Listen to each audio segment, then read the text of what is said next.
Boa noite.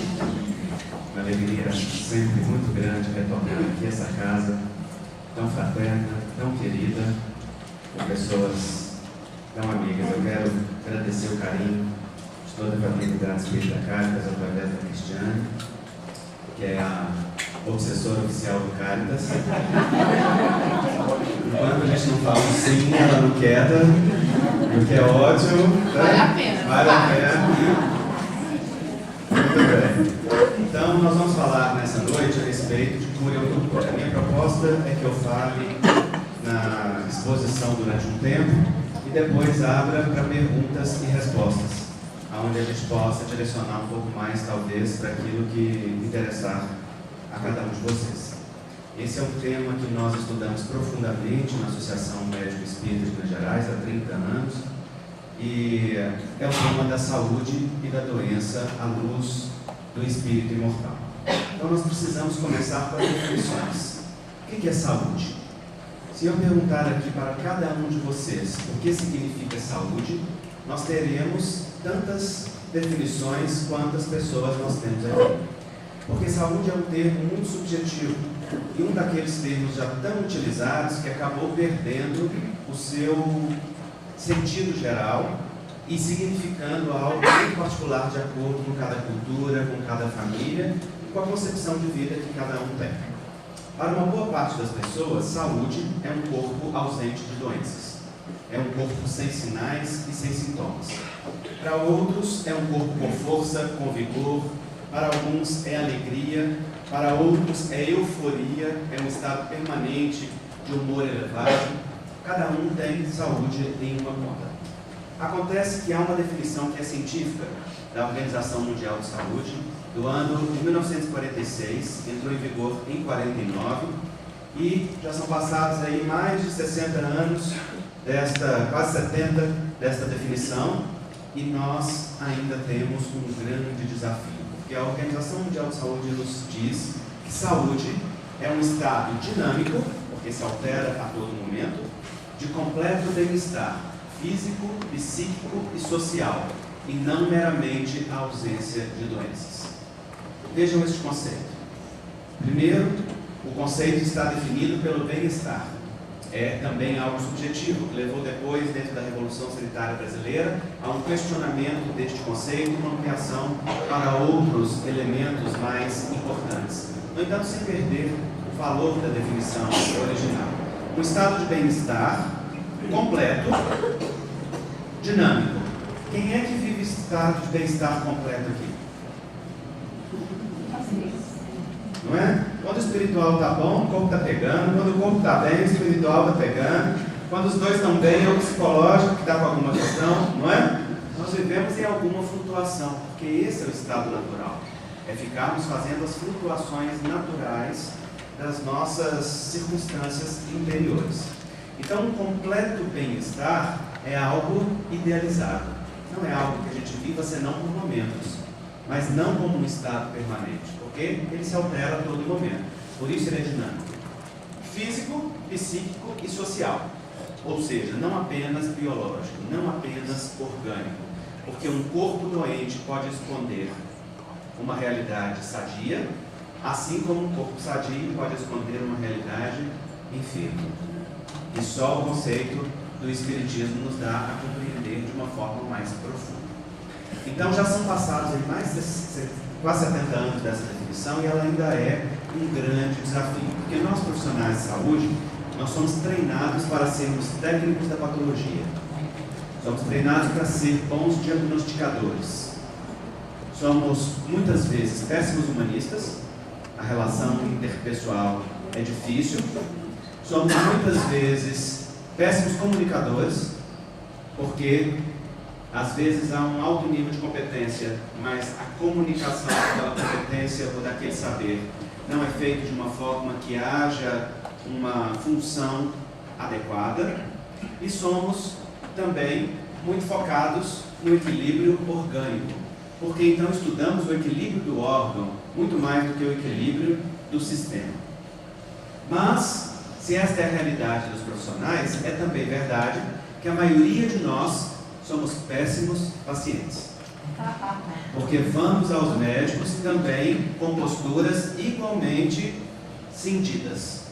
A grande maioria das pessoas que vão ao consultório médico não querem cura. Querem apenas anestesia. Querem apenas se ver livre do sinal e dos sintomas. Querem apenas aliviar o sofrimento. E muitas vezes querem apenas parceiros na acusação. Querem encontrar alguém que ajude a concordar com aquela teoria que causou aquele mal. Me lembro da senhora que foi ao oncologista, e o oncologista, então, depois da abordagem biológica adequada, disse para ela a respeito dos relacionamentos afetivos e perguntou se ela tinha alguma mágoa. Ela então se iluminou. E ela falou: tenho sim, o meu marido me traiu. E ele falou: pois essa mágoa é algo muito importante para a senhora, na gênese possivelmente desse tumor. É importante que a senhora trabalhe isso. Ela disse: eu tenho toda a razão, doutor. Essa mágoa é verdadeiramente importante. E então despediu do doutor com um sorriso grande. Foi embora para casa, chegou em casa, chamou o marido e falou: tá vendo? Tinha certeza, você é o culpado do meu câncer. O doutor hoje falou que o meu câncer é da minha mágoa. Foi você quem fez isso comigo. O que ela fez, na verdade? Ela apenas se alegrou de ter um parceiro para acusar o marido. Vitimista que era, não olhando para a responsabilidade de metabolizar o que vivia, projetava sobre o outro, de quem ela se acreditava vítima, a responsabilidade sobre aquilo que ela passava. E ficava, portanto, ressentindo. Ressentindo significa ressentir, sentir novamente, sentir variadas vezes. Não é? O ressentido é um vitimista que fica se autopunindo por não assumir a responsabilidade que lhe toca na mágoa que o fere. Porque as mágoas que nos ferem não derivam daquilo que o outro fez conosco. As mágoas que nos ferem derivam da interpretação que nós fazemos do que o outro nos fez. Portanto, o poder de estar magoado ou de não estar magoado está sempre em nós. O outro não tem nem o poder de nos magoar, nem o poder de não nos magoarmos. Somos nós que decidimos isso. Mas ela não estava apta a olhar para isso, porque não queria se autorresponsabilizar. Acreditava-se vítima e buscava uma parceria na acusação. Muitas pessoas vão ao centro espírita, vão aos consultórios médicos com esta mentalidade vitimista. Choram muito, mas as lágrimas não são de alívio, são de acusação. São lágrimas que questionam o comportamento do pai, da mãe, do marido, do filho, da filha, do companheiro, da companheira, do governo, da sociedade, mas que estão empobrecidas em olhar para si e assumir. Ora, se nós temos pessoas buscando anestesia com formação na área profissional da saúde fragmentada, então nós temos fome com vontade de comer. E o resultado disso é que nós fazemos uma abordagem que é apenas particularizada, que fica restrita à parte e não ao todo. Hoje, há na medicina um grande avanço, e a medicina caminhou para o domínio das especialidades, e dentro das especialidades, as super especialidades, que são as especialidades dentro das especialidades. Então, uma pessoa é não só ortopedista, mas ela é ortopedista do ombro, ela é ortopedista do joelho, é ortopedista da coluna. Quando eu trabalhei no SUS, trabalhei 6 anos e meio como médico de família e comunidade, se naquela época eu quisesse encaminhar o meu paciente para um ortopedista, havia uma lista em que tinha ortopedia geral, ortopedia da coluna, ortopedia do ombro, ortopedia do joelho. Muito frequentemente acontecia por um erro de marcação, de digitação ou de qualquer comunicação em um longo setor, que a pessoa com um problema indicada para ortopedia do ombro fosse parar no ortopedista da coluna. O que acontecia? Ela voltava para trás sem atendimento, porque levou a parte errada para tratar. E eu brinco que se essa fragmentação continuar nesse ritmo, daqui a pouco a lista vai ser ortopedia do ombro direito, ortopedia do ombro esquerdo, não é? Se você aparecer com o lado errado no consultório, vai voltar para trás. Mas felizmente já há dentro da própria medicina um movimento de revisão destes conceitos que se chama medicina da pessoa. A medicina da pessoa não é uma especialidade, é um paradigma. Ela não é uma área da medicina, ela é uma forma de se fazer medicina. Ela é centrada na pessoa. Ela não olha para as necessidades biológicas de saúde do indivíduo. Ela olha também para isso, mas ela olha para a prevenção, ela olha para a profilaxia, para o empoderamento, para a responsabilização pessoal, para o meio social, para a capacidade de gestão, de saúde, para a autonomia, para todos os movimentos que envolvem o cuidado em saúde.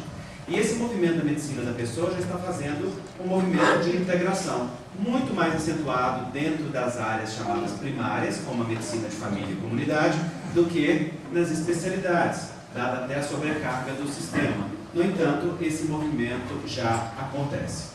Então, vocês vejam que dentro do campo do movimento, do conceito de saúde, dado pela própria Organização Mundial de Saúde, nós já temos desafios que são oriundos do meio do sistema, das condições de saúde, etc.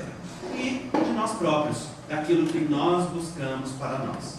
Porque o indivíduo que vai no médico buscando anestesia, ele não quer consciência.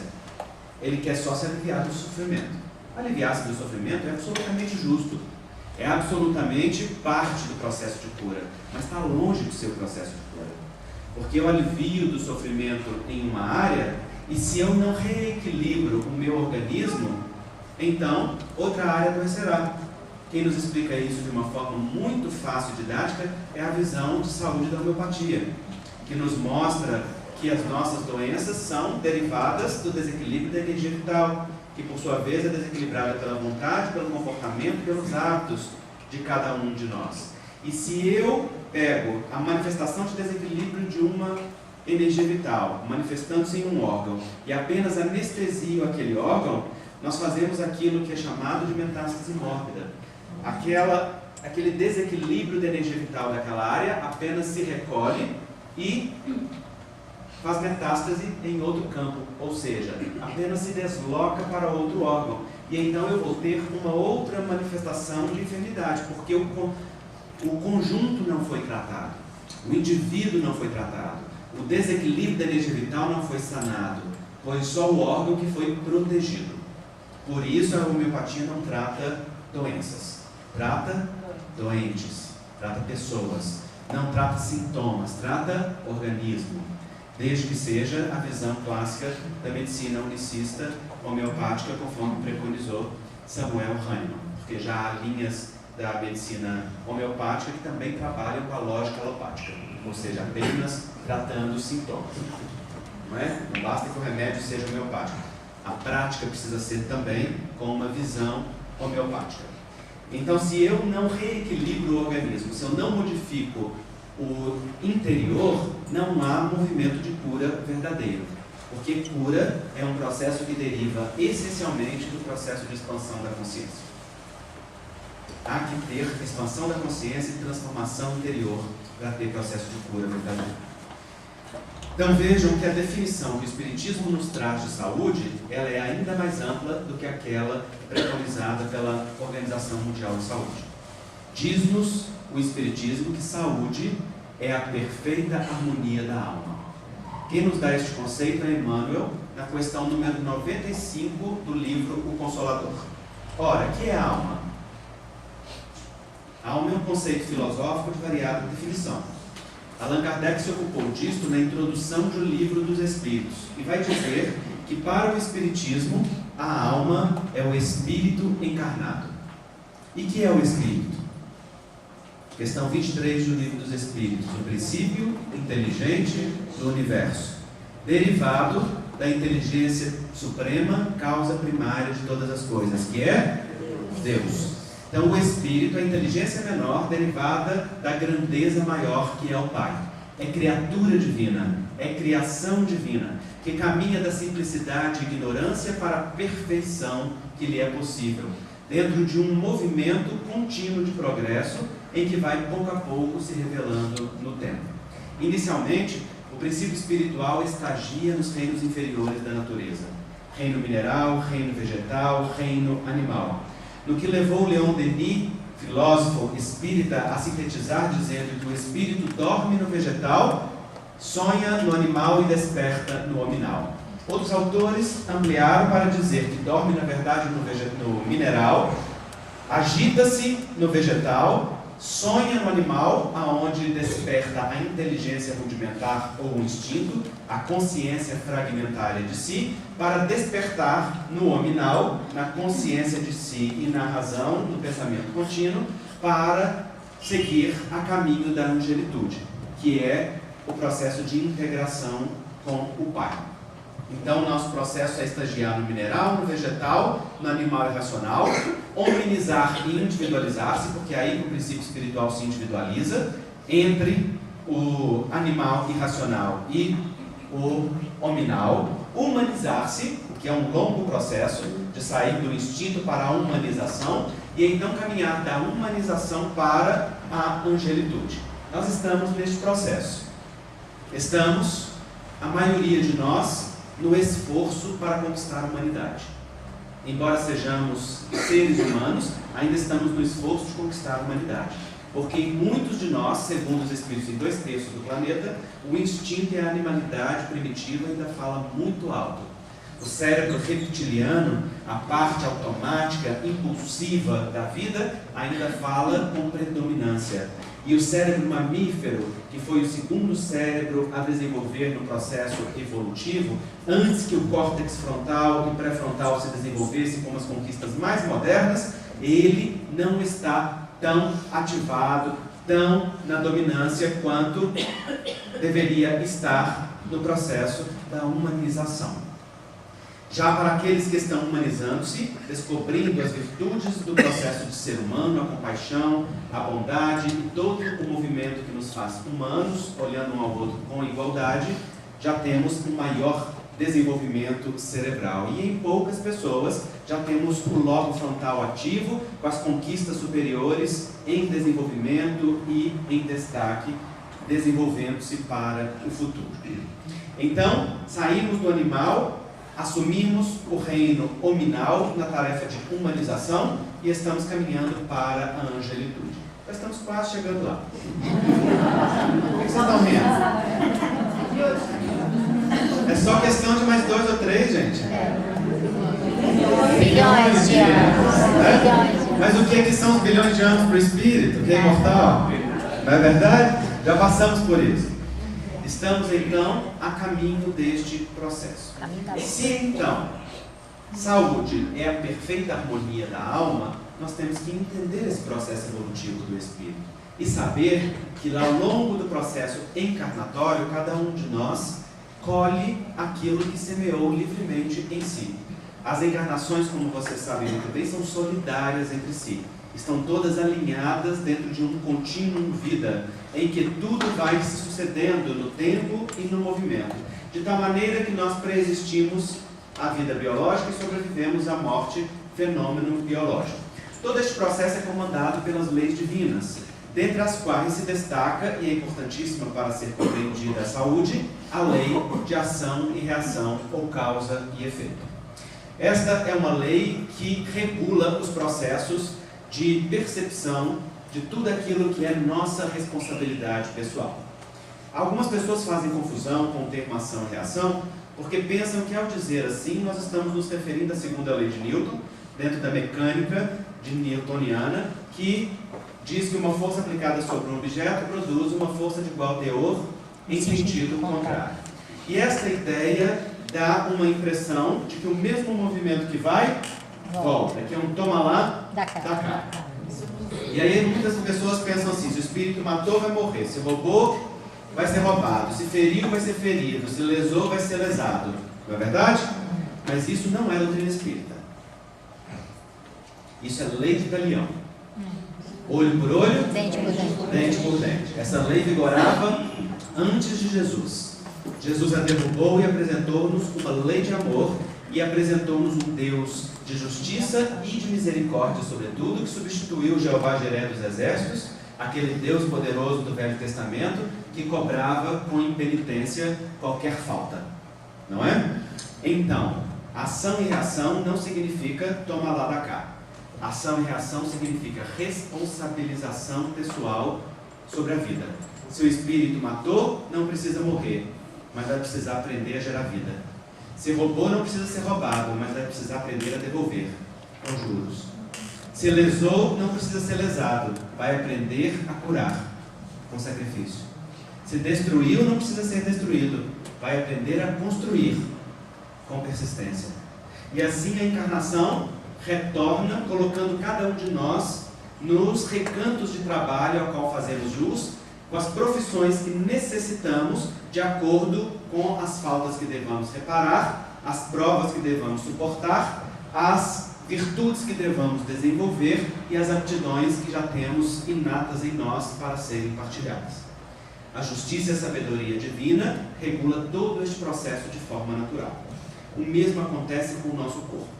O corpo biológico que nós recebemos é um resultado natural da lei de ação e reação em prática. Por quê? Porque o corpo se decompõe e volta aos seus elementos químicos naturais. No entanto, nós não temos apenas esta matéria grosseira que nos abriga, que funciona como um escafandro de carne necessário para mergulhar neste plano de 3 dimensões no qual nós estamos. Nós temos vários corpos sutis. A que nós denominamos perispírito.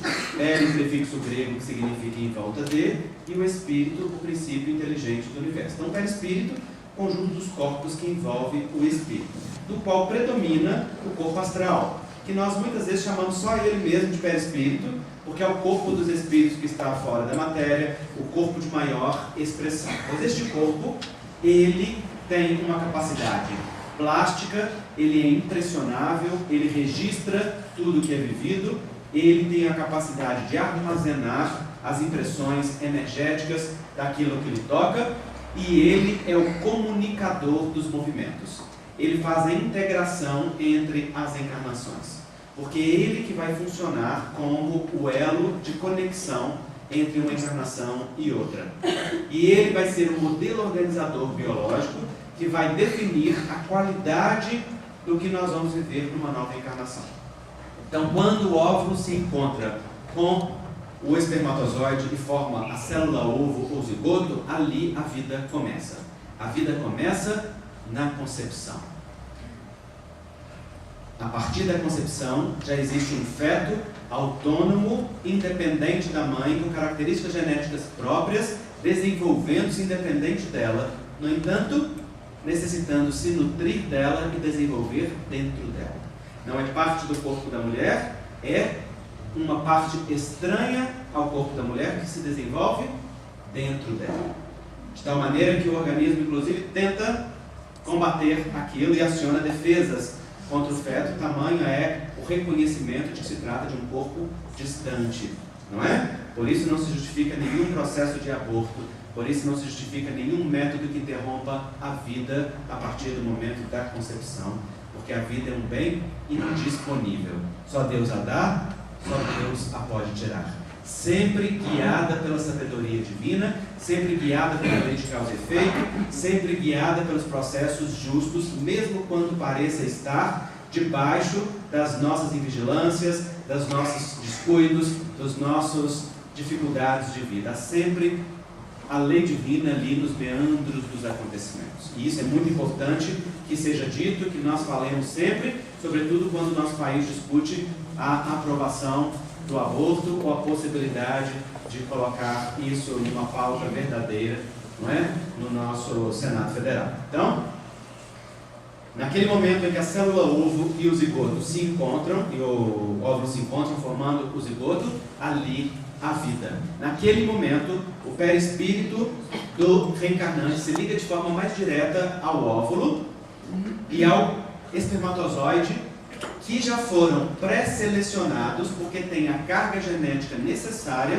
para aquilo que aquele espírito necessita vivenciar ao longo do processo encarnatório. Então, a nossa genética não é fortuita. Nenhum de nós traz um corpo com uma tendência a isto ou aquilo por acaso. O nosso corpo é o resultado das provas que nós escolhemos, do que nós pedimos para passar e daquilo que está automatizado no nosso corpo espiritual e que foi atraído por impulso magnético natural. De tal maneira que o conjunto de genes que vai formar o embrião é aquele que está de acordo com a nossa história espiritual. Por isso, nenhum de nós herda de ninguém. Nós herdamos de nós mesmos. Herdamos da nossa própria história. E os nossos pais são instrumentos para a herança que é nossa.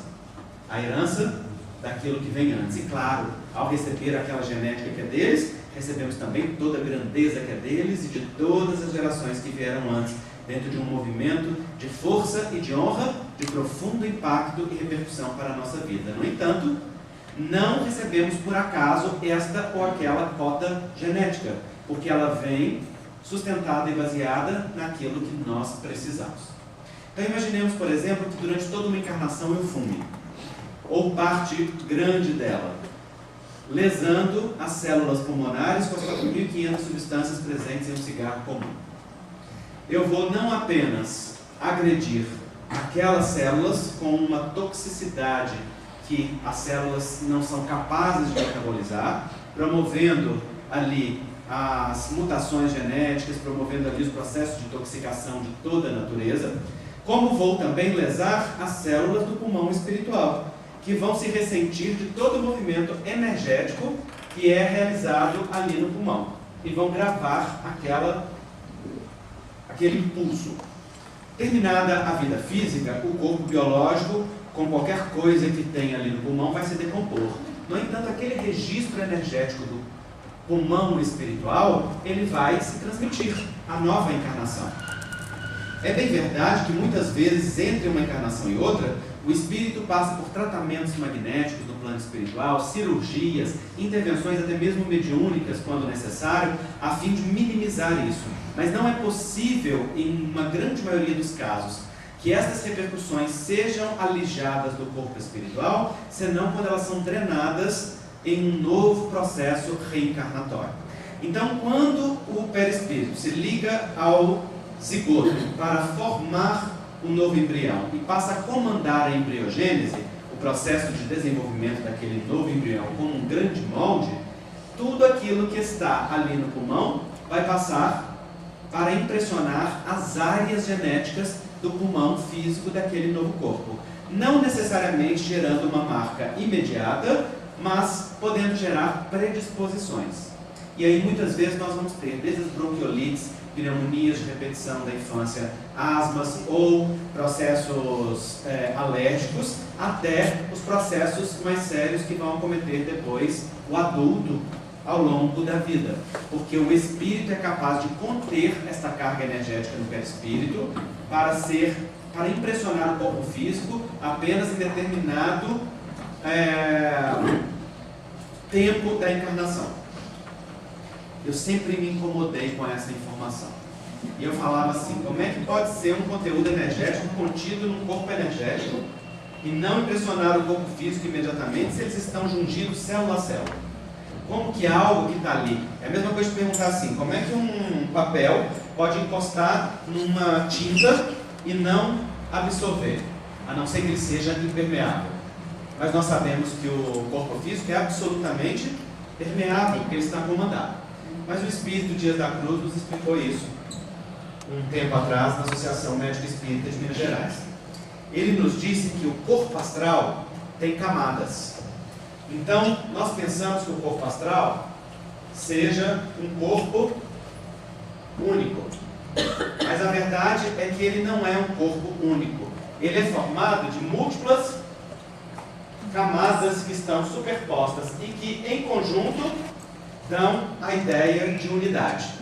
E ele nos disse então que é possível que conteúdos energéticos sejam contidos em camadas quânticas mais profundas do corpo astral, sem atingir a superfície desse mesmo corpo e, portanto, sem transmitir-se ao corpo físico de maneira imediata. Mas esta carga que está contida lá no interior, ela tem um quanto energético. E ela é derivada de um comportamento. Na maioria das vezes, um comportamento físico aliado a um comportamento moral. Porque os comportamentos morais imprimem maior força de registro no corpo astral do que o comportamento físico.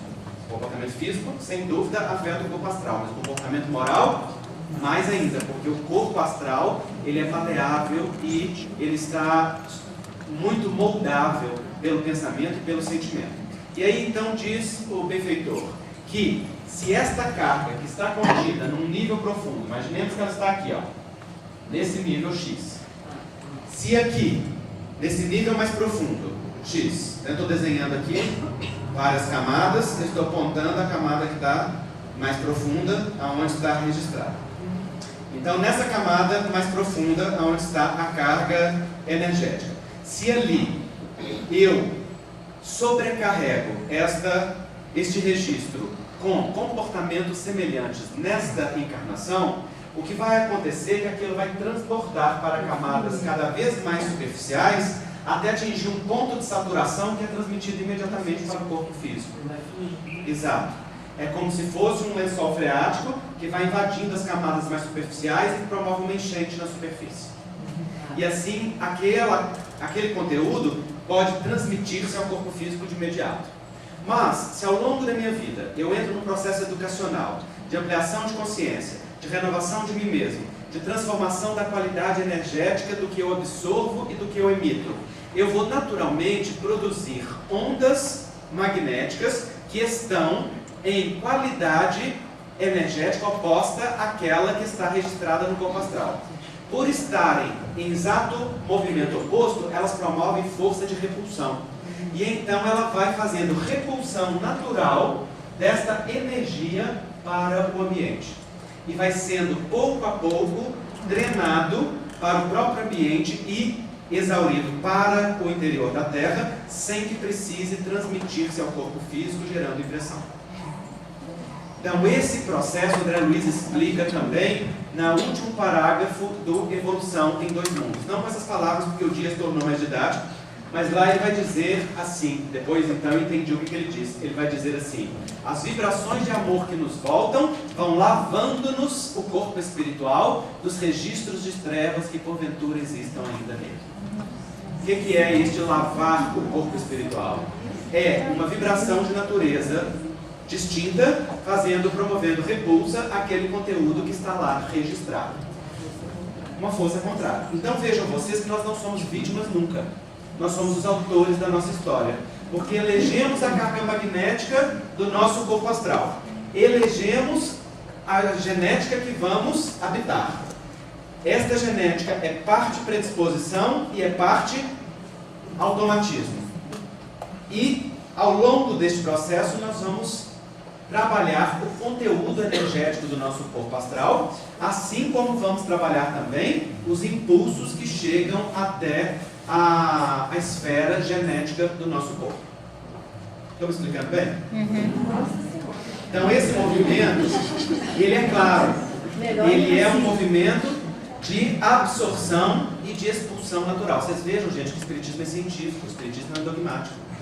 O espiritismo não diz doença é punição, doença é castigo. O espiritismo nos diz doença é construção e nos explica o que é a construção.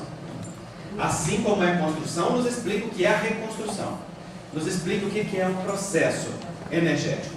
Então, com isso, nós estamos como senhores do nosso próprio destino. Assim, nós reencarnamos com determinadas necessidades que nos impressionam desde o berço. E são as chamadas condições genéticas congênitas, que são aquelas que não podem ser modificadas, que vêm desde o berço ativas em nós. Estas representam provas eleitas. A síndrome de Down, uma doença congênita que nos afete, né? Uma doença mental que vai se manifestar mais tarde com características genéticas que já vieram do berço, né? Tudo isso diz o quê? Diz respeito às nossas provas necessárias. São circunstâncias que vão servir de processo educativo para nós ao longo de toda a encarnação. Mas a grande maioria vem para nós como predisposição. E a predisposição vai depender daquilo que nós façamos de nós mesmos ao longo da nossa vida. Então o Espiritismo nos explica que o pensamento, ele não é produto do nosso cérebro físico, como quer crer as neurociências. O nosso cérebro físico é instrumento, mas a sede do nosso pensamento é o nosso corpo mental.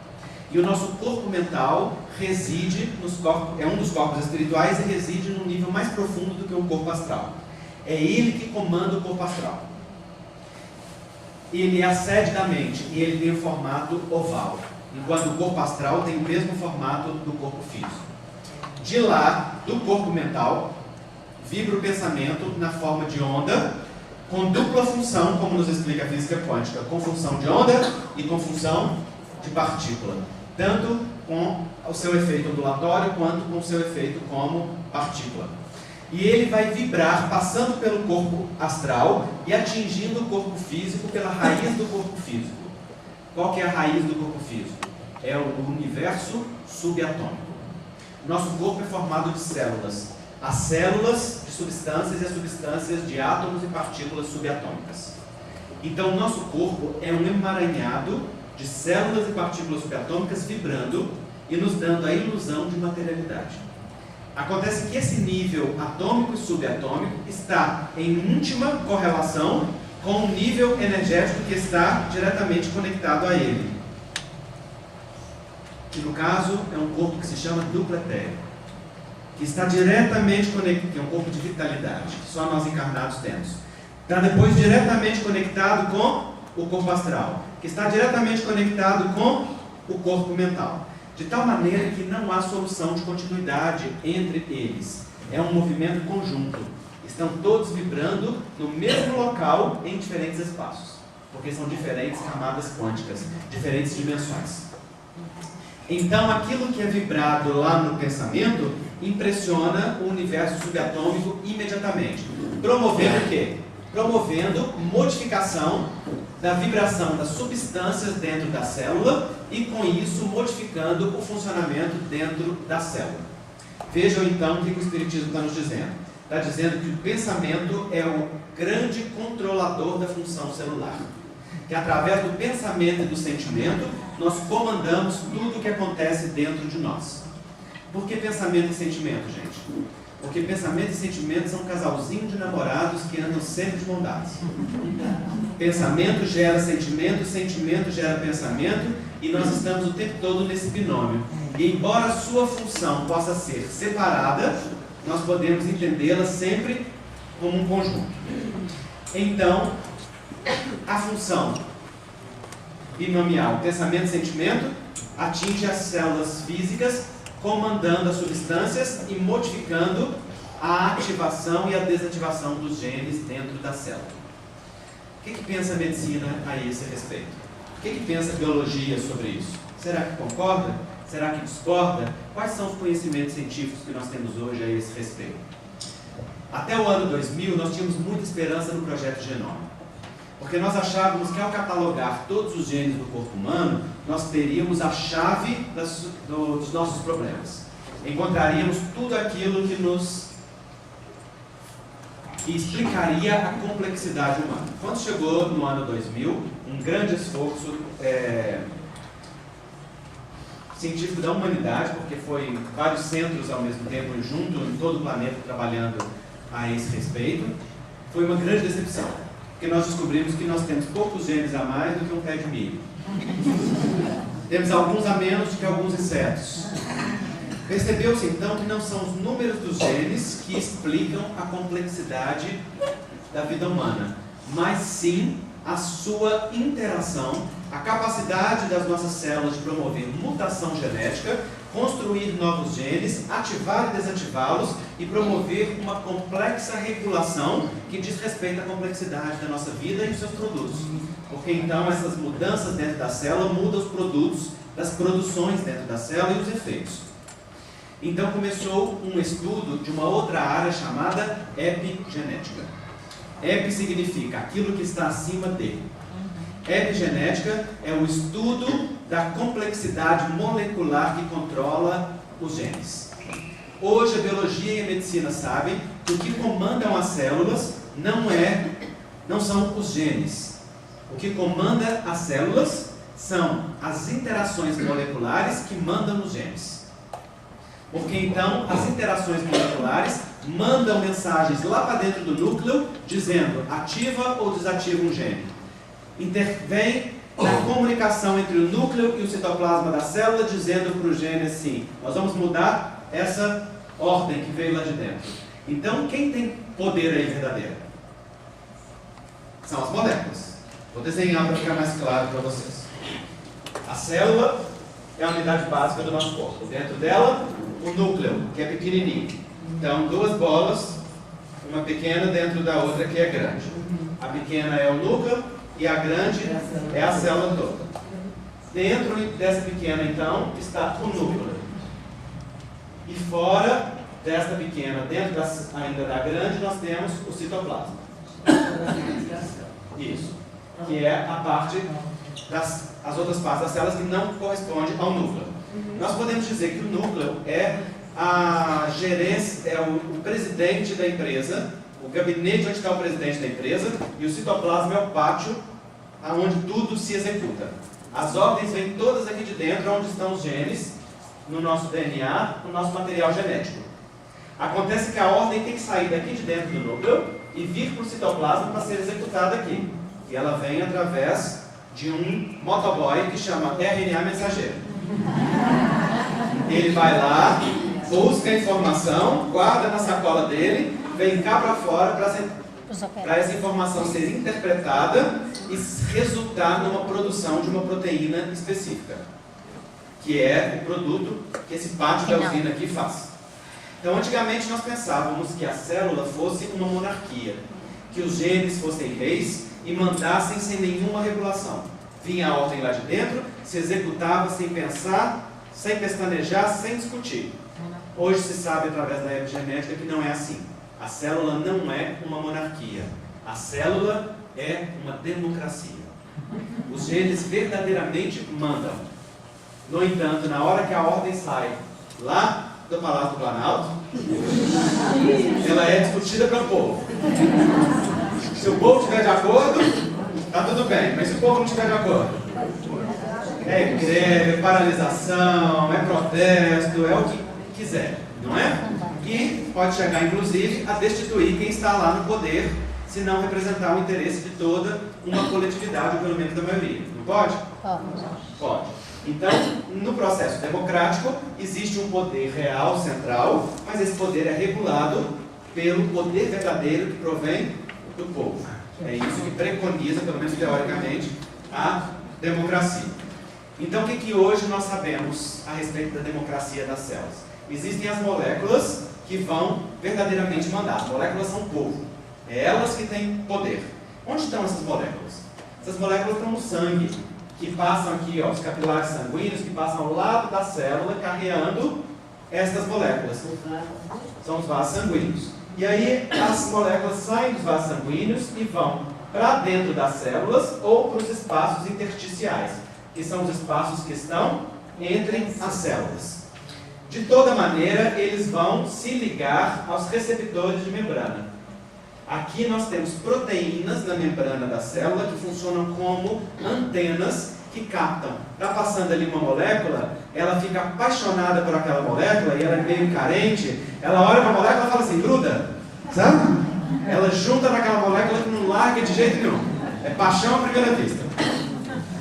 O que acontece? Acontece uma afinidade química aqui. Então se liga aqui igual como se fosse um dominó, um quebra-cabeça, né? Uma pecinha de quebra-cabeça.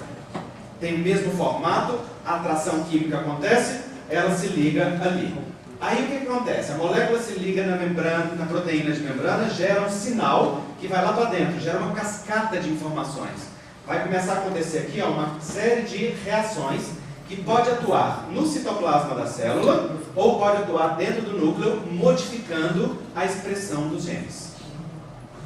Então hoje se sabe que apenas 20% dos genes estão permanentemente ativos. Os outros 80% são igual interruptores de luz. Precisam ser ligados e desligados. O que é que liga e desliga os genes? As moléculas e a sua complexa interação, né? Não é só uma moléculazinha, não. É uma complexa rede de ligação de moléculas. De onde vêm essas moléculas? Do sangue. E como que ela foi parar no sangue? Hã? Dos alimentos. Em parte, nós botamos elas para dentro. Naquilo que comemos, naquilo que bebemos, naquilo que passamos no corpo, nas irradiações que atuam sobre o nosso corpo. não é? Também através das vibrações energéticas que absorvemos do nosso corpo energético, que transfere para o nosso corpo físico um impulso, gerando uma repercussão física. Porque nós sabemos que os nossos corpos energéticos estão ligados através dos chakras diretamente ao sistema nervoso e ao sistema endócrino. Os chakras são como se fossem os transmutadores de energia que pegam a energia bruta que vem lá da usina, transmutam e passam ela com maior qualidade para os órgãos físicos. E o que acontece quando esta energia chega nos órgãos físicos é uma cascata neuroquímica, é uma produção de moléculas. Então, tudo aquilo que a gente come, bebe e recebe de absorção energética se transfere para o corpo como moléculas, mas não apenas. Nós também produzimos uma boa parte dessas moléculas dentro de nós. Como? Quando nós pensamos, quando nós sentimos, quando nós agimos. Cada emoção, cada sentimento, cada decisão é uma produção de uma cascata neuroquímica dentro de nós. É como se a gente abrisse uma comporta de determinada qualidade de molécula que vai cair no sangue como uma enxurrada e vai circular pelo sangue no corpo todo, se ligando às células de todo o organismo, promovendo efeito em todos os órgãos. Se essas moléculas forem moléculas de equilíbrio, vão gerar equilíbrio. Se for de desequilíbrio, vai gerar desequilíbrio. Então vejam vocês, o Espiritismo nos diz: o pensamento gera correntes magnéticas que vão atuar no universo subatômico, modificando a vibração dos átomos, modificando as substâncias, modificando a transcrição dos genes. A biologia e a medicina nos diz: as moléculas que advêm da dieta, do comportamento, das vibrações energéticas ou do pensamento, do sentimento e da ação, através do sangue, promovem conexão nas células, gerando uma cascata de informações que vai ativar ou desativar genes. Vocês veem a similaridade do pensamento? É chave e fechadura. Qual é a diferença? A diferença é que o Espiritismo ainda está além. O Espiritismo está não só concordando com tudo que a ciência está descobrindo, como já anuncia isso há 50 anos, muito antes da ciência começar a descobrir. André Luiz já estava falando disso com clareza, e ainda está além, porque está dizendo que o mais determinante é a qualidade magnética da vibração do pensamento e do sentimento, que além de produzir cascata neuroquímica física, promove uma onda magnética que também vai irradiar para o ambiente, vai promover associação com outras mentes que pensem igual, que sintam igual, e vai estabelecer conexão de natureza superior ou inferior. Quem estiver na mesma vibração. E com isso, os processos obsessivos ou os processos de inspiração espiritual.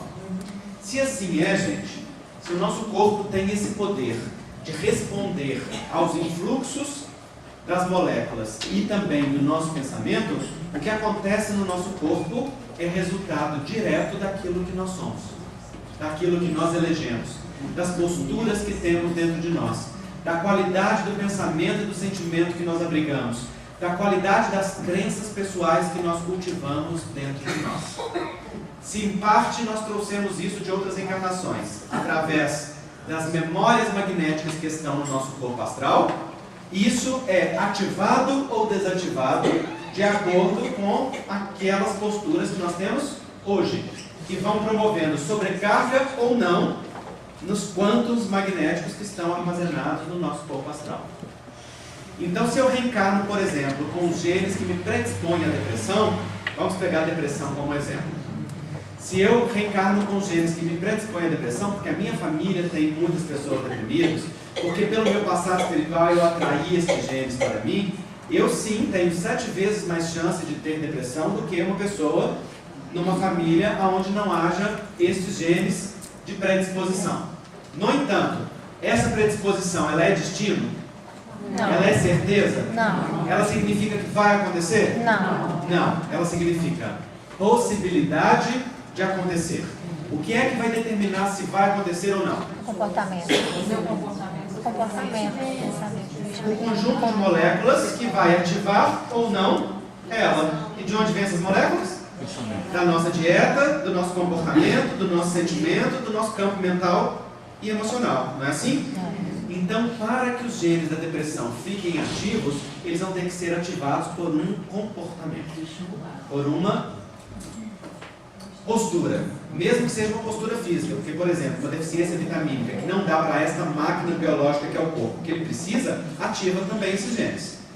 Não é? Pode gerar uma ativação. Mas aí basta eu fazer a reposição daquilo que está faltando, que para. Por exemplo, uma deficiência de vitamina D, muito comum hoje em dia. Por exemplo, um distúrbio da glândula tireoide, no hipotireoidismo, pode gerar episódios depressivos. Um tumor, um distúrbio hepático, tudo isso pode gerar episódios depressivos, que tem causa biológica. Porque algo na máquina, que é o corpo físico, que tenha também a sua parte que é de maquinaria, não está adequado.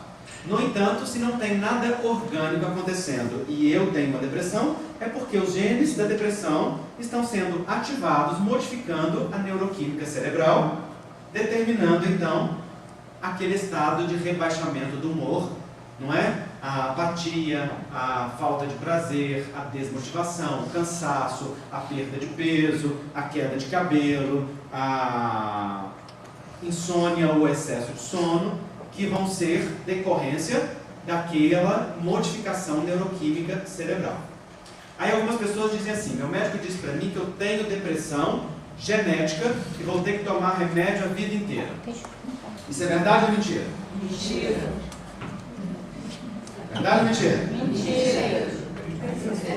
Não, o médico falou. Ele falou e falou. Depende, é a melhor resposta. Porque pode ser verdade Pode ser e mentira. pode ser mentira.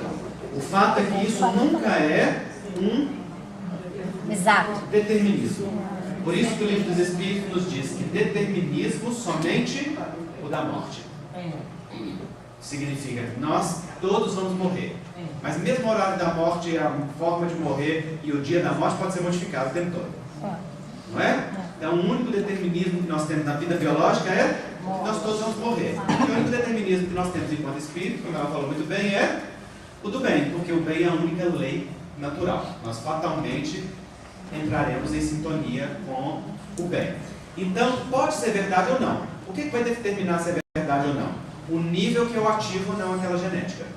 Pode ser que eu traga uma carga do meu passado espiritual decorrente de experiências transatas, né, de outras dores que eu experimentei no passado, de traumas dessa própria vida presente que eu não metabolizei, que eu não curei dentro de mim, que aquilo fique permanentemente ativando, a tal ponto que eu vou precisar de uma reposição hormonal, neuroquímica na verdade, adequada para que o meu cérebro mantenha-se num humor estabilizado. Mas pode ser que eu não traga do passado uma forte predisposição, que eu estou vivendo então uma depressão, ou já tenho vivido 2 ou 3 episódios por conta de circunstâncias das provas ou das lutas atuais desta minha encarnação, e que portanto são plenamente modificáveis, porque eu posso modular o nível de ativação ou de desativação daquela genética. E mesmo quando venha do passado uma forte predisposição que mantenha permanentemente ativado aquela genética, eu também posso modular a intensidade de ativação. Às vezes eu não consigo desativar, mas eu consigo reduzir uma ativação de 100% para 50%. E consigo ter uma melhora, consigo ter alívio, consigo ter uma modificação dentro daquela expressão.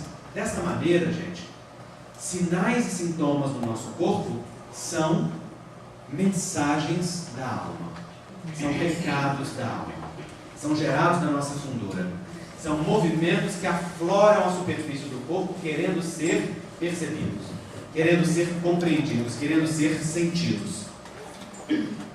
Brodel, famoso psicanalista, diz que os sinais e sintomas do nosso corpo são como as borbulhas de uma lagoa que mostram que lá no mais profundo há vida.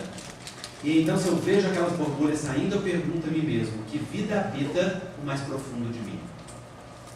Que movimento é esse que se oculta no mais oculto recanto do meu ser? Que impulso é esse que se manifesta no meu corpo através de sintomas? É muito justo fazer cirurgias, tomar pílulas, fazer técnicas energéticas, magnéticas ou físicas para melhorar o corpo físico.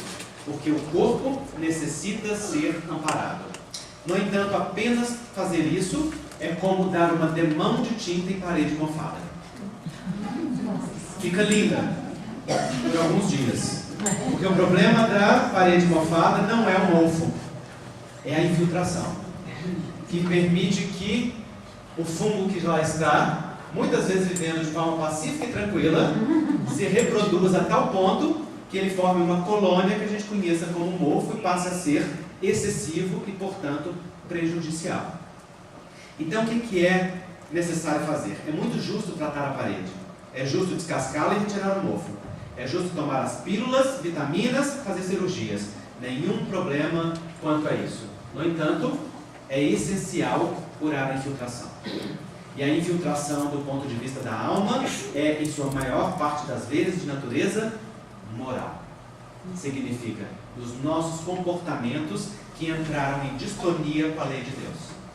Quando nós nos afastamos do bem, no mal pensar, no mal falar e no mal agir, e mal aqui é tudo aquilo que se afasta do bem, então nós passamos a vibrar ondas desarmônicas que desarmonizam as células do nosso corpo físico. E essas células desarmônicas, diante dessas ondas desarmônicas, estão a nos dizer, nós só ficamos em equilíbrio diante de ondas harmônicas. O que então os sintomas estão a dizer para nós? Retorne para a harmonia das ondas naturais. Entra na sintonia do divino. Resgata a sintonia com o bem. Qual bem? Aquele bem por você mesmo, no alto amor essencial, no alto respeito, na valorização de si mesmo. Dá a você o amor que você dá ao outro. Respeita a si mesmo como você respeita o outro. Cuida de você com a mesma intensidade com que você cuida do outro. Dê a você o direito de ser alguém tão valoroso quanto você olha o outro. E se você acha que você é melhor que o outro, dê a você mesmo o direito de ser tão comum quanto comum você acha que o outro é.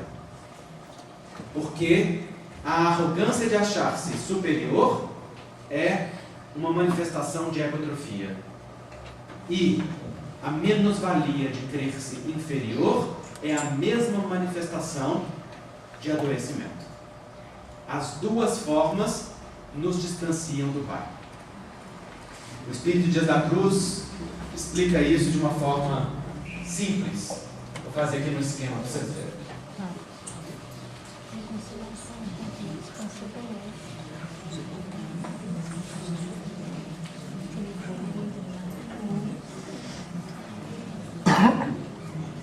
Eu esqueci que eu consigo molhar, mas que eu não consigo secar, né?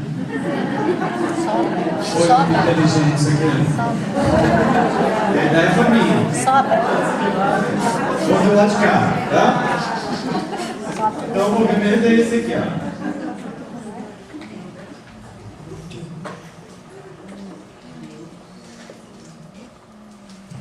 Então vejam. Então aqui eu estou desenhando no quadro um esquema em que em cima eu escrevi Deus.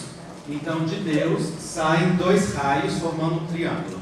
Um para a direita, outro para a esquerda. E no da direita está escrito menos e no da esquerda está escrito mais. Mostrando então as duas polaridades que advêm de Deus. Que polaridades são essas? São as polaridades que nós assumimos no processo da desconexão. Dizem-nos os Espíritos que quando nos falta a fé, nos falta tudo. Porque a fé é o substrato da existência. A fé é o movimento que nos leva a conectarmos a tudo. Sem fé a gente não vive. Sem fé a gente vive o medo e a insegurança. A gente vive o pânico e a fobia. Sem fé a gente se fecha para tentar resguardar-se de si mesmo. A gente precisa de fé em tudo. Fé que a gente vai dar conta, fé de que a vida é sadia, fé de que as outras pessoas vão saber se comportar, fé de que o avião vai funcionar, que o ônibus, que o motorista do carro vai saber conduzir. Nós vivemos baseados na fé. E a grande fé que nos comanda é a fé no divino, que é a nossa fonte, do qual nós somos imagem e semelhança. Então dizem os Espíritos que a fé no Criador é o grande substrato da vida. Acontece que a grande maioria de nós somos espíritos rebeldes. E o espírito rebelde tem como marca querer ser lei no lugar da lei. Querer assumir o lugar do Criador. Querer ser Deus. E então, o espírito rebelde diz assim: Deus ou me abandonou, ou não é bom, ou é mal, ou não existe, ou não é suficiente, então eu preciso bastar-me a mim mesmo. Acontece que, quando nos desconectamos da fé, falta-nos tudo, porque então nós nos fechamos em concha sobre nós mesmos. Precisamos ter controle. O controle é resultado da falta de fé. E fechado em concha sobre nós mesmos, nós passamos a reverberar em circuito fechado tudo o que nós vivemos. E passamos a viver a dor da desconexão. Como uma galha que se desconecta voluntariamente da árvore e vai pouco a pouco percebendo que sem a seiva nutriente ela murcha. Embora tente ficar arrogantemente autossuficiente, ela não tem a conexão que lhe aporta vida. Então começa a murchar. Aí a gente vai para o polo do menos, que é o polo da menos-valia. É o polo da insegurança, do medo, da desconexão, da rebeldia, da briga. É o polo da insuficiência, é o polo do pânico, é o polo da dor de nós mesmos, do sentimento de inferioridade. Acontece que tudo isso é muito doloroso. E para lidar com essa dor, nós tentamos defensivamente nos proteger. Aí a gente vem para o polo oposto, que é o polo do mais. Só que esse mais aqui não é o mais de positividade, é o mais de hipertrofia. Então a gente sai da menos-valia, da dor da solidão e da sensação de abandono, para o estado de arrogância, autoritarismo, prepotência, controle e tentativa de colocar o outro submisso à nossa vontade. Porque então, na ilusão do controle, a gente tem uma falsa sensação de poder. Acontece que tanto esta polaridade do mais quanto a polaridade do menos são ambas polaridades da desconexão. E em ambas, nós nos sentimos esvaziados. Na polaridade do menos, francamente esvaziados, e na polaridade do mais, esvaziados de forma mascarada. Aqui a gente sofre oculto. A gente sofre se escondendo, para ninguém ver que a gente está tomando ansiolítico. A gente esconde sem deixar o outro saber que a gente está no antidepressivo. Aqui a gente esconde sem o outro perceber que aquela atitude de controle nos traz um imenso amargor e uma imensa solidão. E aí a gente fica ciclando entre um polo e outro. Porque no polo da hipertrofia do eu, a gente se impõe sobre o outro e tenta mandar e comandar. Aí a gente ganha o comando e fica solitário. E aí é jogado no polo da menos-valia, porque a falta de afeto nos faz sentir uma profunda solidão. E o que a gente fica fazendo é um movimento pendular entre essas duas posturas. A postura da desconexão e a postura da defesa. Como a fazer um movimento pendular. Exatamente. De um lado para o outro, como se fosse um relógio. Né? Acontece que onde é que está o remédio? O remédio está no centro. E o que é que está aqui no centro, que é o remédio? Não, Deus está lá numa profunda conexão. O equilíbrio. Nós mesmos não. É nós mesmos, mas nós desse de maneira. Equilibrado. Com a essência, o que mais? Com a fé, o que mais? Com a conexão. O que é que nos promove conexão com Deus?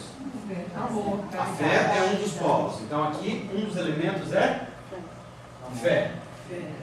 E outro é o amor, na forma do afeto. O afeto é a capacidade de ser afetado pelo que o outro vive e de afetar o outro com aquilo que você tem para ofertar. O afeto é aquele que vai pouco a pouco, junto e aliado à fé, nos promovendo experiências de Deus. Porque o afeto e a fé nos fazem ofertar experiências de dignificação pessoal. Se eu acredito em mim mesmo e se eu tenho carinho por mim, eu me trato com dignidade, como uma pessoa digna. Se eu tenho fé no outro e acredito no outro e tenho carinho pelo outro, eu trato o outro como uma pessoa digna. Nem com piedade, que rebaixa o outro na forma da humilhação, da dó, nem com salvacionismo, que ocupa o lugar do outro, mas com afeto, que ajuda o outro a resgatar sua força e reerguer-se. Do mesmo jeito que nós temos os sirineus que nos ajudam a carregar a cruz. Então o que é que vai acontecendo nas nossas experiências de afeto? Nas experiências de afeto nós vamos subindo gradativamente em direção a Deus. Essa subida é quântica. Então aqui eu estou desenhando a nossa subida em direção a Deus. No centro dessa pirâmide. Nos lados dessa pirâmide tem as polaridades menos e mais, e no centro dessa pirâmide tem o nosso movimento de afeto indo em direção a Deus. O que é que vai acontecendo? A cada experiência de afeto que nós vamos tendo verdadeira, a cada experiência de dignificação espiritual, a cada encarnação vivenciada no afeto, nós vamos subindo escalas quânticas aqui nessa linha em direção a Deus. E o que é que vai acontecendo na medida em que nós vamos subindo? A cada subida, essa variação vai ficando menor. Nós vamos ciclando com menos intensidade. Nós vamos indo para menos-valia ou para a mais-valia com menor intensidade. Ou a gente vai, para o intervalo diminui. Quanto mais próximo nós estamos da ponta da pirâmide, menor vai ficando o intervalo entre as laterais.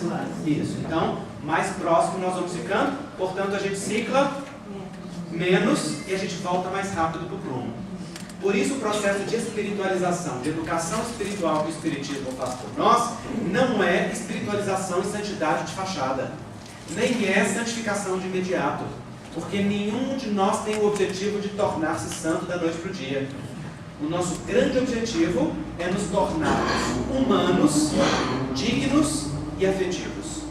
Isso significa aprender a olhar em nós a presença de Deus que vibra em nós e a respeitarmos o Deus imanente que está em nós. E aprendemos a olhar para o outro e reconhecer o Deus que vibra no outro e respeitar o Deus transcendente que está no outro e que transcende o outro.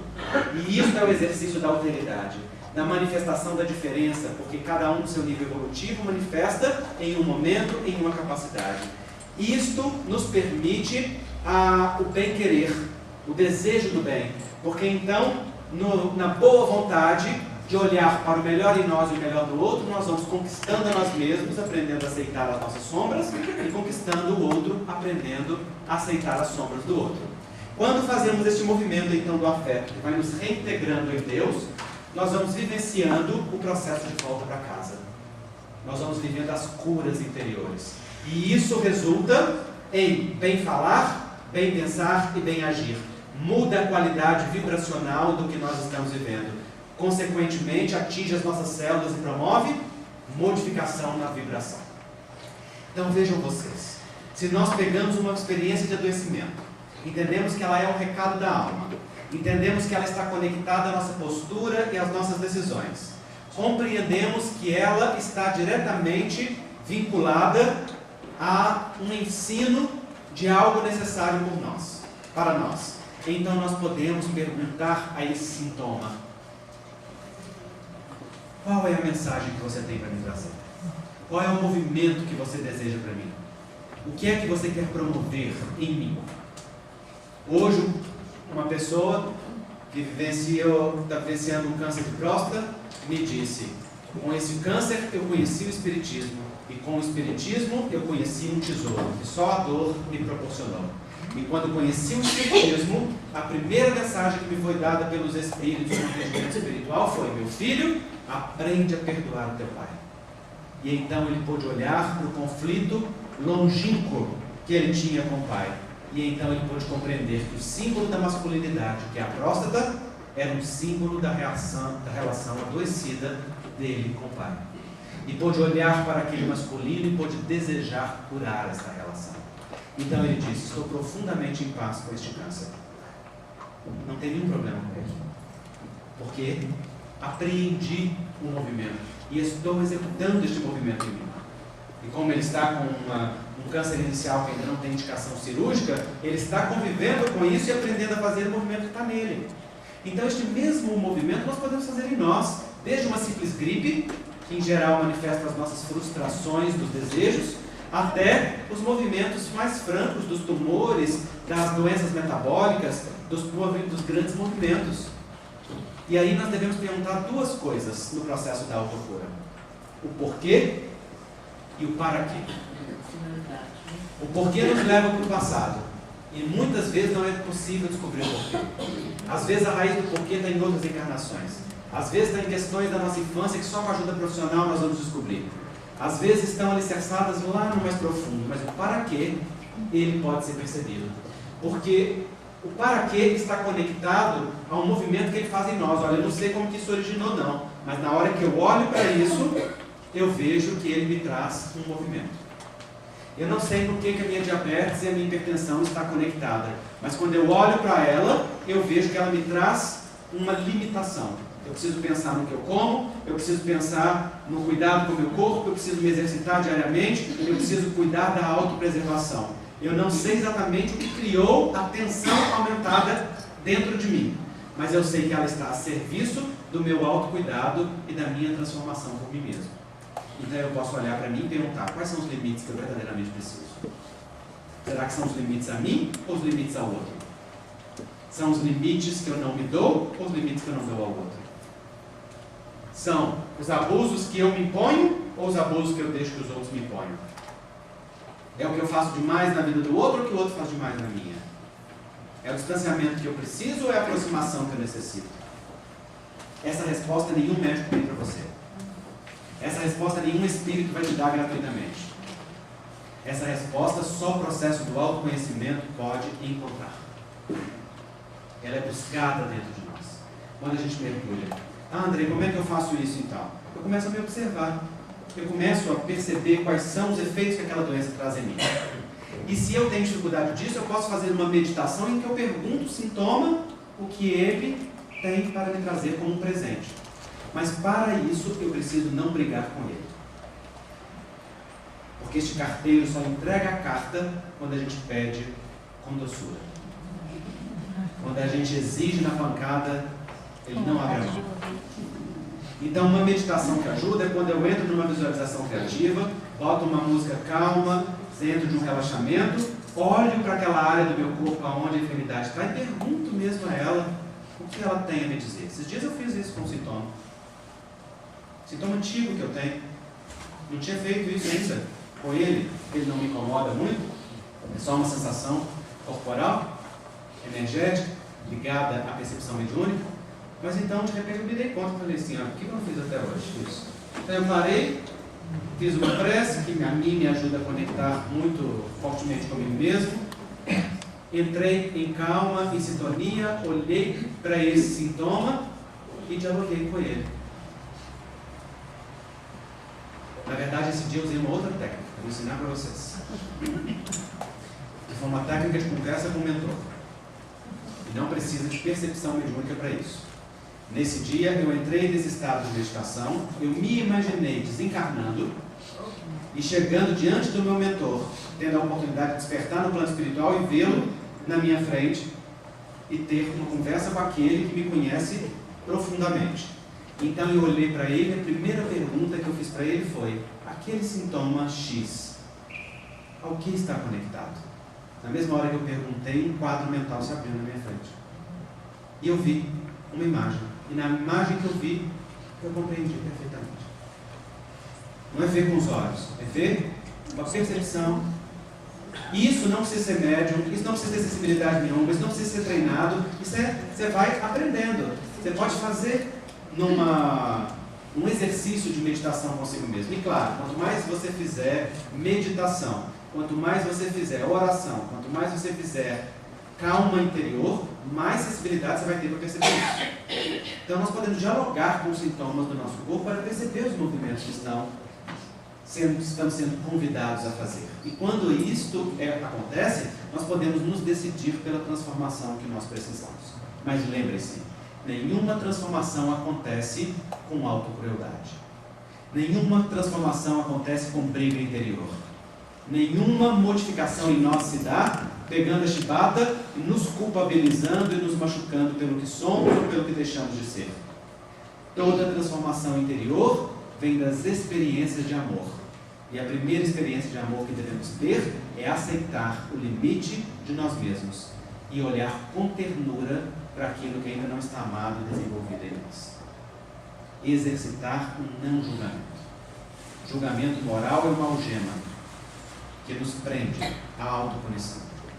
Nós devemos ter carinho conosco, porque auto-amor não é uma consequência. Auto-amor é uma decisão.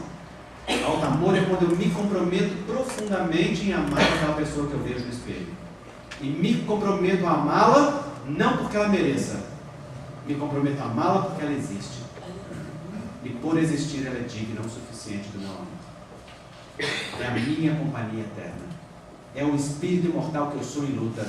Ora, por que eu deveria ser cruel com os passos trôpegos da jornada quando ainda estávamos na ignorância?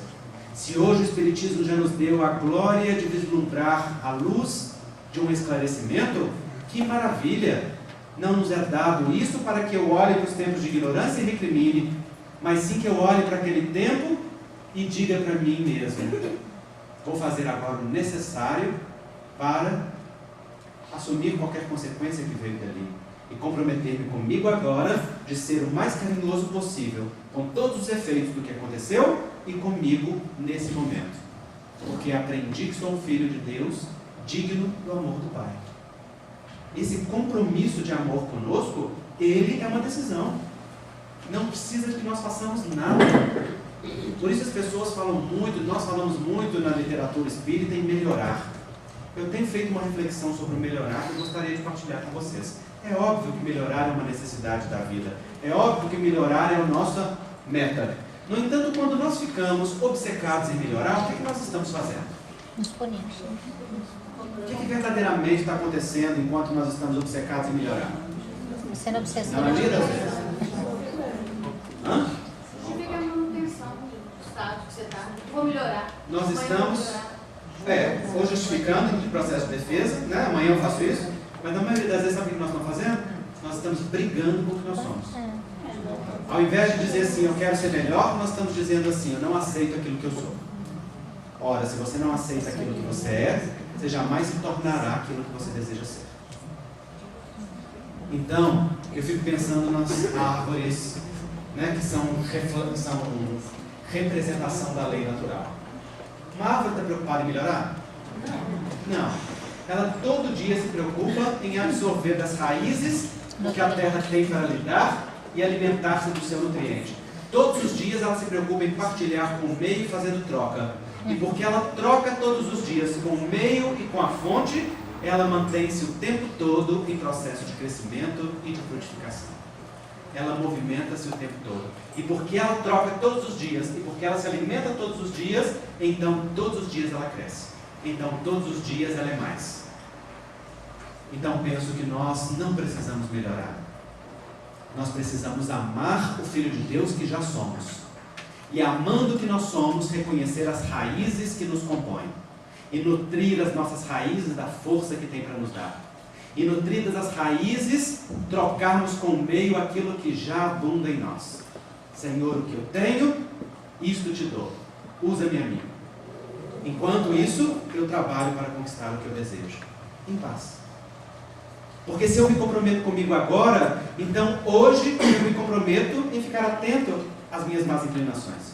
Se eu me comprometo comigo agora em amar o que eu sou agora, hoje eu me comprometo em estudar para expandir o que eu sei, o que eu conheço. Se eu me comprometo comigo agora, eu faço hoje comigo o que eu preciso. Eu não deixo para amanhã, nem deixo para depois. Então, quando a gente ama o que é, a vida se torna um processo de melhoria contínua. Então, me parece que o que a vida pede de nós é um amor generoso conosco mesmo. É aprender a olhar para nós com os olhos de amor que o Criador nos vê. E diz Dias da Cruz que quando Deus olha para a criatura, não vê uma obra imperfeita. Vê uma obra perfeita em execução. E sabe que obra perfeita sua não falha nunca. Ele ama todas as etapas. Ele ama desde o broto frágil que se anuncia até o fruto maduro que se apresenta. Não há nada que nós façamos que possa mudar o olhar de amor que o Criador tem para conosco. Se nós aceitamos isso, nós percebemos que a nossa doença é nós termos nos apartado dele e não ele ter se apartado de nós. E o que representa a nossa cura, a nossa grande autocura, é nós voltarmos a reconectar com o seu amor, aprendendo a dizer dentro do coração: seja feita, Senhor, a sua vontade. Eu não quero querer, eu quero somente perceber o que tu queres para mim. Eu quero somente ser dócil ao teu querer. Eu quero somente alinhar o meu querer com o teu querer. Eu quero somente que não haja tanta distância, Senhor, entre o meu ego e a tua presença em mim. E como sei que isso é um processo, te peço forças para não sucumbir nas armadilhas de ser cruel com o que ainda não está amado e resolvido em mim. E também não ser conivente com aquilo que já posso transformar, mas ser diligente e dedicado a amar-te em mim agora, e assim como estou, colocar-me a teu serviço, rogando que me utilize como sou, conforme a tua sabedoria pode. Como diz Paulo de Tarso, Deus é o Deus das maravilhas e das trevas tira a luz. E é por isso que Ele nos aceita como trabalhadores na sua serra. Porque nos sabe imperfeitos. Sabe que falhamos no passado, mas que estamos agora determinados a corrigirmos no presente. Sabe que ontem matamos, mas hoje estamos reencarnados para dar vida e acolher no seio familiar aqueles que ontem ferimos. Sabe que ontem nós machucamos, mas que agora estamos reencarnados como profissionais de saúde para curar e cuidar daqueles que ontem nós machucamos. Sabe que ontem deseducamos e que hoje voltamos ao palco de luta dos processos educativos, nas tarefas e profissões educativas, para hoje aprender a reeducar-nos no espírito. Sabe que ontem malbaratamos o ferro através das armas que feriram e hoje voltamos nas ciências para dignificar aquele mesmo ferro que ontem nós vilipendiamos. Deus nos conhece, nos sabe e nos ama, e esse amor é incondicional. Quanta maravilha pode acontecer na nossa vida se nós aprendermos a olhar para o amor incondicional de Deus e abandonarmos a rebeldia de brigar com Ele. Quanta inocência e arrogância do espírito frágil que nós somos. Deus é infinito amor e deseja nos amar com um amor tão excelente que deseja que esse amor se expresse em nós como movimentos de saúde. E se assim for, se uma doença nos permitir caminhar um passo que seja neste caminho, um passo que seja na reconciliação com o outro, um passo que seja na ponte de cuidado, um passo que seja no afeto, uma escala que seja no alto amor, que grande passo esse movimento terá feito por nós. Por isso diz André Luiz que somente o doente convertido em médico de si mesmo alcançará a cura positiva. Porque nenhuma coisa fora de nós tem o poder de nos curar, senão nós mesmos. Médicos, terapias, centros espíritas, espíritos, passes e magnetismo são auxiliares, benfazejos, úteis e necessários. No entanto, coadjuvantes. Porque no palco do nosso tratamento, somos nós os atores principais. Somos nós aqueles que decidimos o nosso destino. Somos nós aqueles que criamos e cocriamos, mudamos e transformamos, através da modificação dos padrões da mente e do sentimento, através da nossa conversão ao Evangelho do Cristo Jesus. Essa é a verdadeira cura interior. Compreender que aquilo que Jesus preconizou, bondade, compaixão, ternura, benevolência, caridade, perdão, reconciliação, tolerância, indulgência, tudo isso são muito mais do que códigos religiosos. São códigos científicos do bem viver. Que a ciência espírita vem nos ensinar e nos dar a oportunidade de reconectar conosco mesmo. Ensina, portanto, Emmanuel, através de Chico Xavier. Toda vez que a justiça nos procure para acerto de contas, se nos encontra trabalhando o benefício do nosso semelhante, manda misericórdia que a justiça retorne sobre os seus passos, sem previsão de volta. Se a justiça nos encontra amando, manda a misericórdia que nós nos reajustemos no amor e não na dor. Jesus disse: misericórdia quero e não sacrifício, resgatando a palavra do profeta Oséias. Eu vim para que tenham vida, e vida em abundância. Estamos debaixo da misericórdia do Criador.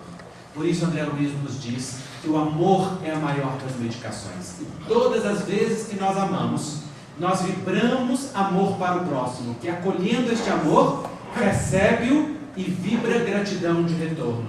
E esta gratidão que retorna, lava-nos o corpo espiritual dos resquícios de treva que porventura existam nele, os registros quânticos armazenados, promovendo limpeza interior, sem a necessidade de que aquele registro seja drenado para o corpo físico através de enfermidade para ser exonerado. Portanto, conclui André Luiz, Amparo ao próximo, cria amparo a nós mesmos. Aquele que ama é o maior beneficiário. Daí o Espiritismo preconizar: fora da caridade não há salvação. Porque a caridade é o bem em ação, é o movimento do amor ativo. E quando ele está em atividade, então tudo que é necessário é colocado em ação. Está claro isso, gente? Muito bem. Alguma questão?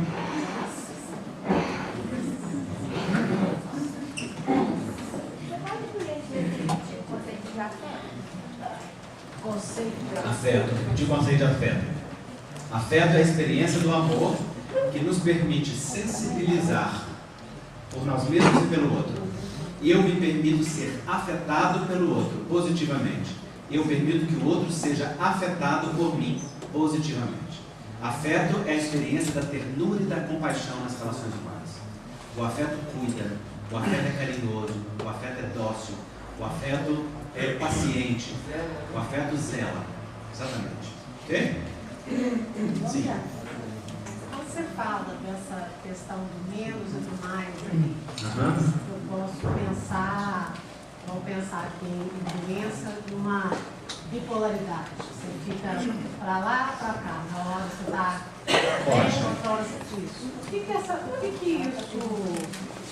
Como é que é a pergunta? Isso são mecanismos defensivos. Né? A bipolaridade é uma das doenças em que a gente pode perceber esse ciclo com mais força, mas a gente vê esse ciclo em vários outros movimentos. Muitas vezes, quando nós estamos aqui no menos, a gente vive depressão.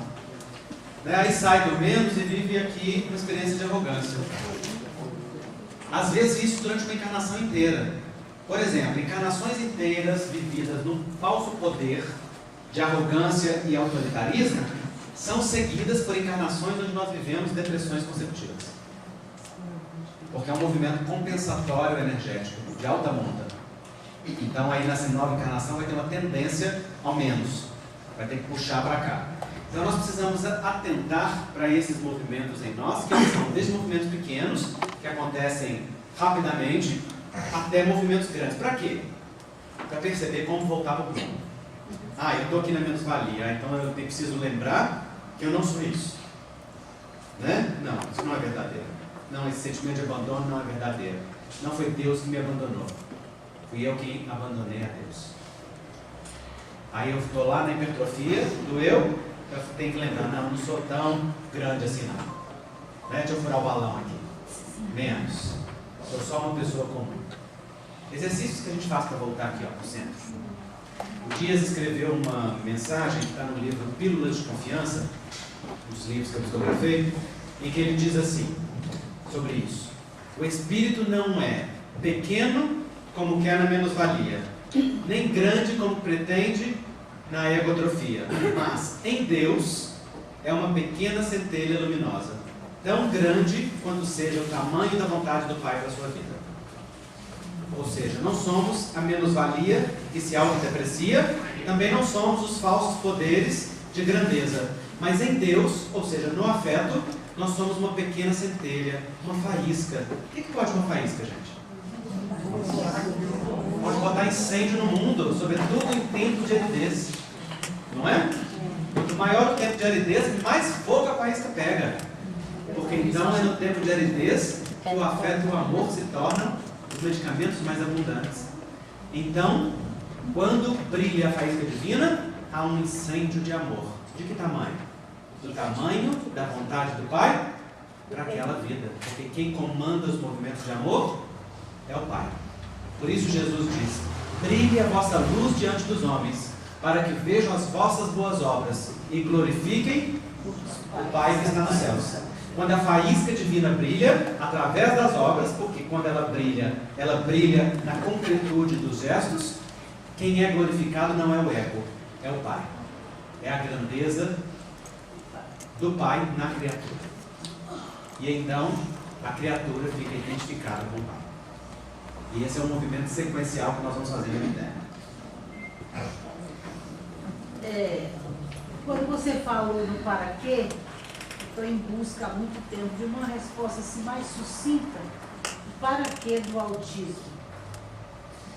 O autismo é uma das doenças que está conectada ao passado espiritual e que é programada para a reencarnação como uma consequência daquilo que o espírito ou solicita, mas daquilo que na maioria das vezes o espírito faz para si mesmo. É muitas vezes o resultado de um insulamento em si mesmo, de um mergulho muito grande de distanciamento do outro, de uma experiência de fechamento para o outro, que está ligada a situações das mais diversas. Quem explica isso em detalhes, porque é um tema complexo, é o Hermínio Miranda, num livro chamado Autismo. Aí eu tenho ele no livro. Não tem, não leu? Está procurando, não tem.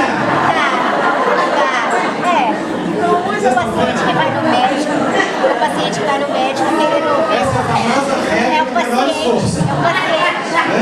É o paciente querendo anestesia. O paciente não Ó, médico. me conta aí, que eu estou procurando há muito tempo, eu acho. Isso. O paciente bom. Não é?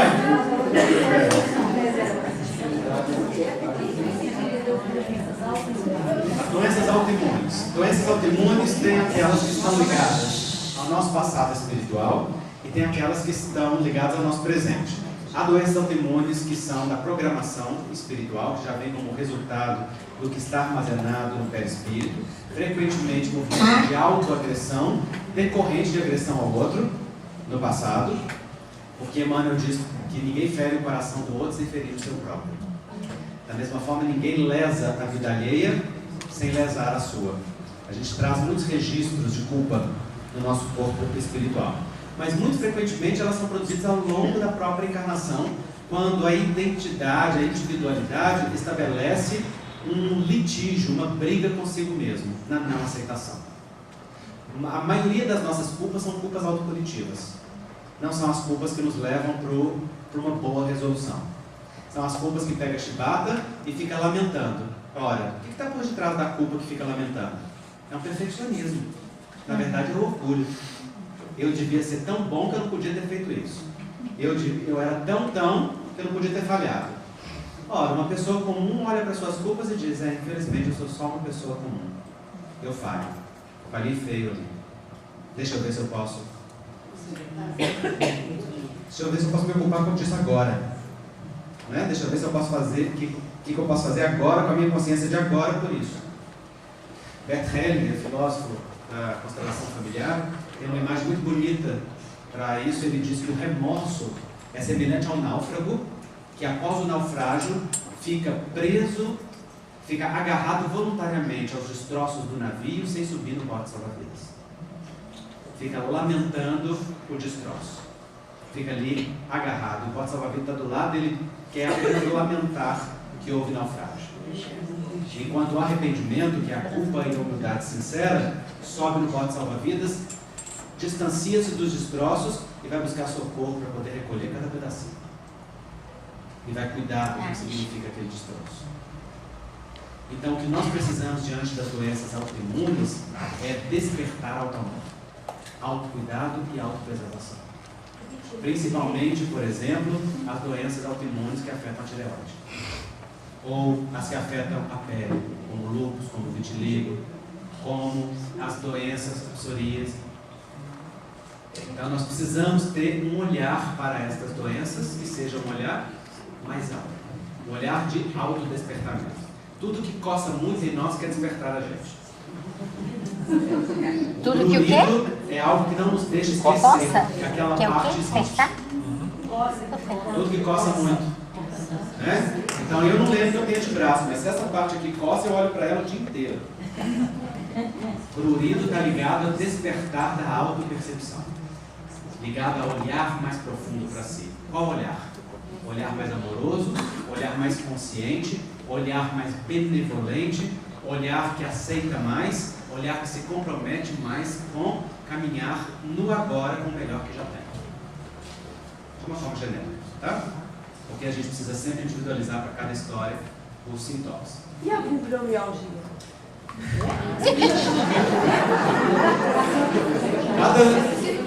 Cada doença dessa dá uma palestra, viu, gente? A fibromialgia está muito ligada ao vitimismo e ao salvacionismo. Porque frequentemente quem é vitimista é salvacionista.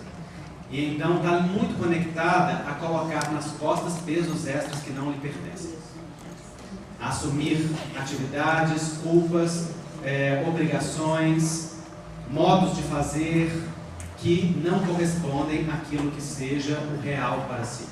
Aí sobrecarrega o corpo com algo acima do que pode metabolizar com saúde.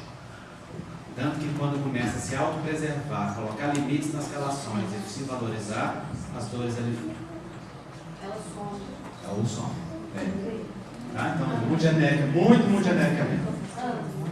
No início da sua palestra, você falou assim, que quando eu fui para o médico, né, a gente tem várias pessoas que procuram anestesia, né, para os sintomas, né? Então, na maior parte das vezes nós somos vítimas e queremos responsabilizar o outro para que passamos a não assumir a nossa responsabilidade, né? Você digitou a palestra toda?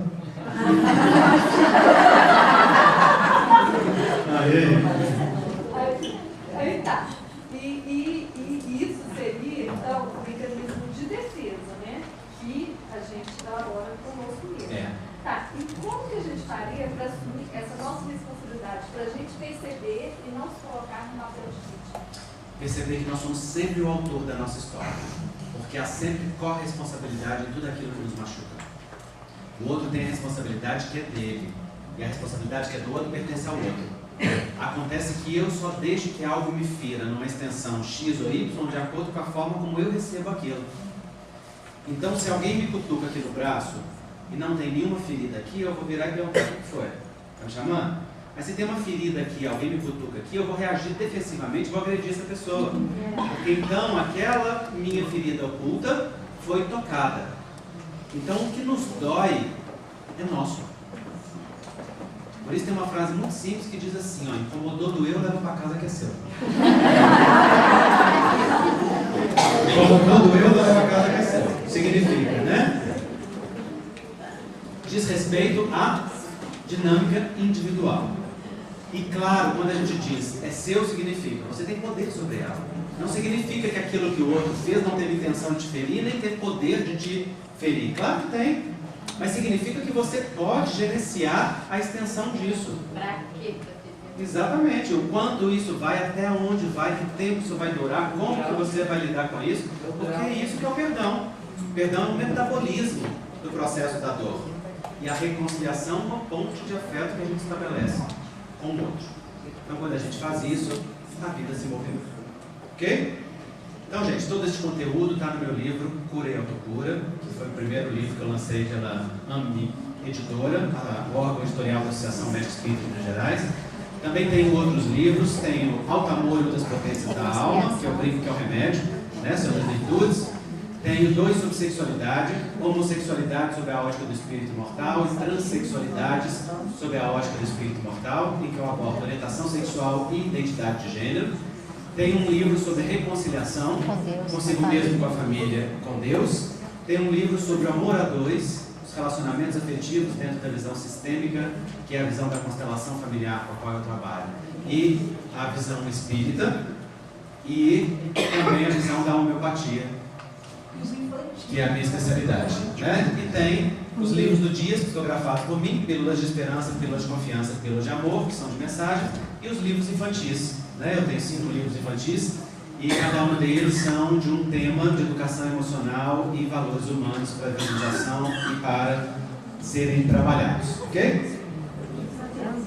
Você fala também vai se falar nessa questão da gente explicar o meu ativo, estudo científico. Está chamando comigo isso, né? Ele fala assim, quando eu vou ver o primeiro estudo científico, né? Na guerra, na verdade, ele é o ponto de encontro. Isso. E aí eu fiquei pensando quando você falava, como que é a escuta desse corpo sensível, desse corpo sutil, desse corpo que está com informação, e a homeopatia, essa atuação.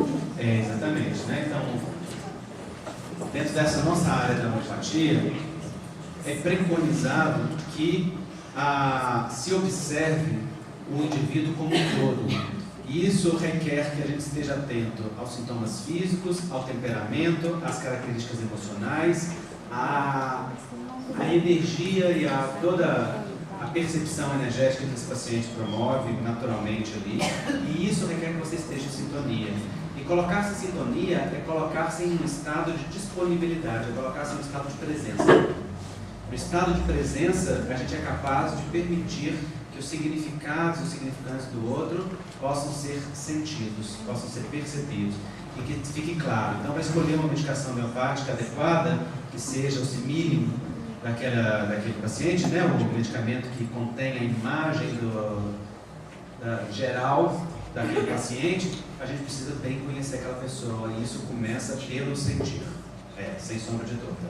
Muitas vezes o medicamento já aflora de cara, só na hora de você olhar para a pessoa. Você bate o olho na pessoa, você sabe, essa pessoa é tal. Mas você fica atento ao temperamento, à coisa, e aquilo se revela realmente com clareza. Muito bonito. Ok, gente? Há muita alegria partilhar isso com vocês. Espero que tenha sido útil em algo para vocês. Vou estar lá na Espirituales, autografando os livros e disponível para uma palavrinha rápida.